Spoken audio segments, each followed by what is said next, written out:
இனிமே நிலவு கூட செவ்வாய் கிரகம் கூட தான் நம்ம போட்டி போடணும். அதாவது நீங்க இப்படியே பேசி கொண்டு இருக்கிறத பார்த்து கடன் வாங்கினதை பற்றி ஏன் பேசல? இன்னைக்கு ஒரு 5 ஆண்டுகளுக்குள்ள ஒரு வருடத்திற்கு ஏறக்குறைய 1.5 லட்சம் கோடி கடன் வாங்கிட்டு அப்புறம் பொருளாதார வளர்ச்சி பத்தி பேசினா தெற்காசியால நான் போட்டி போடுறேன்னு சொன்னா எப்படி?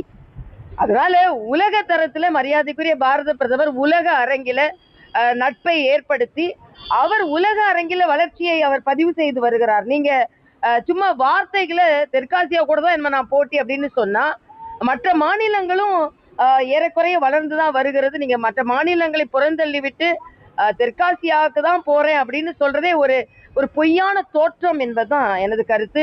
நீங்க அதிகமா கடன் வாங்கியிருக்கீங்க, அதிகமா செலவழித்து இருக்கிறீர்கள். இதுவரைக்கும் சுதந்திர இந்தியாவில் விகிதாச்சாரத்துல ஒரு வருடத்திற்கு இவ்வளவு அதிகமான கடன் தமிழக அரசு வாங்கினதே கிடையாது. அதனால அந்த கடனை வாங்கிவிட்டு எப்படி பொருளாதார நிர்வாகம் என்று சொல்வார்கள். அது மாதிரி டாஸ்மாக குறைக்கிறேன், நாங்க 40,000 கோடி டாஸ்மாக்ல வருமானத்தை வைத்துக் கொண்டு மட்டுமே இவர்கள் பொருளாதார மேம்பாடை எப்படி பேசுகிறார்கள்.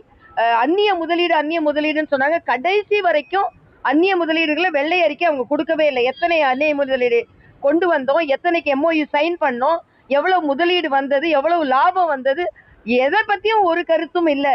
அதனால சும்மா அதெல்லாம் பொய் அறிக்கை என்பதுதான் எனது கருத்து. தமிழக வெற்றி கழக தலைவர் விஜய்க்கு நீதிமன்றம் கண்டனம் தெரிவித்திருக்காங்க. குறிப்பா குழந்தைகளை வாக்கு சேகரிப்புக்காக பயன்படுத்தக்கூடிய விதம் அப்படிங்கிற ஒரு இல்ல, இது உண்மையிலேயே ரொம்ப ரொம்ப ஆள சிந்திக்கக்கூடிய ஒன்று. விஜய் ஒரு நல்ல நடிகரா இருக்கலாம், ஆனா அவரு குழந்தைகளை இன்ஃப்ளூயன்ஸ் பண்ணி அம்மா அப்பாட்ட அடம் பிடிங்க அப்படின்லாம் சொல்றது சாதாரணமாவே குழந்தைகளை பிரச்சாரத்துக்கு ஈடுபடுத்த கூடாது என்பது நிதி ஒரு ரூலாவே இருக்கும் பொழுது, விதியாகவே இருக்கும் பொழுது குழந்தைகளை அவங்க மனதில ஒரு தவறான கருத்தை விதைப்பதை போல அவங்கெல்லாம் படிக்கணும். அந்த படிச்சுட்டு அந்த குழந்தைங்களோட எதிர்காலத்தை பத்தி அவங்க சிந்திக்கணும். அப்படி இருக்கிற காலத்துல நம்ம கல்லூரியை தாண்டி அவங்க ஓட்டை பற்றியோ மற்றதை பற்றியோ சிந்தித்தா பரவாயில்ல. அதனால்தான் வாக்களிக்கிறதுக்கு என்று ஒரு வயது இருக்கிறது, அதை பற்றி சிந்திக்கிறதுக்கு என்று ஒரு வயது இருக்கிறது.